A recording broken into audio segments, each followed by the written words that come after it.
Hello everyone, আসসালামু আলাইকুম। আমার ভিডিও স্ক্রিনে দেওয়া আপনারা দেখতে পাচ্ছেন আমার 28 দিনে মাত্র 30,000 ফলোয়ার এসেছে। তো আপনার পেজে যদি এরকম ফলোয়ার বাড়াতে চান আমার এই ভিডিওর মধ্যে কমেন্ট করেন। আর যারা ভিডিওর মধ্যে স্টার গিক করছে তাদের কমেন্টে গিয়ে একটা লাইক করে আসেন, আর যারা কমেন্ট করছে ওখানে ফলো দেন। তো আসলে এরকম করলে এগিয়ে যান।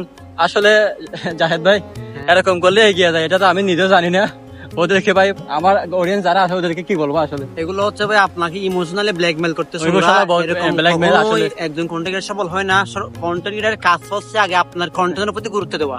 আসলে আপনার যারা content ভালো হলে আমরা এগুলো যারা emotional স্টারের পিছনে আমরা দৌড়াদৌড়ি করতেছি, মানে বলতে গেলে একটা ফুলের জন্য আমরা দৌড়াদৌড়ি করতেছি। আপনি নিজের ক্যামেরা দিয়ে ভিডিও করেন, আপনার ফুলের বাগান সহ ফুল সবগুলো আপনার কাছে চলে আসবে।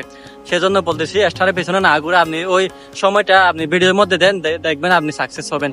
আর স্টারের পেছনে লেগে যদি আপনি এক বছরও যদি স্টার জোগাড় করেন, দেখবেন যে $100 বা $50 এরকম স্টার আপনার হবে না।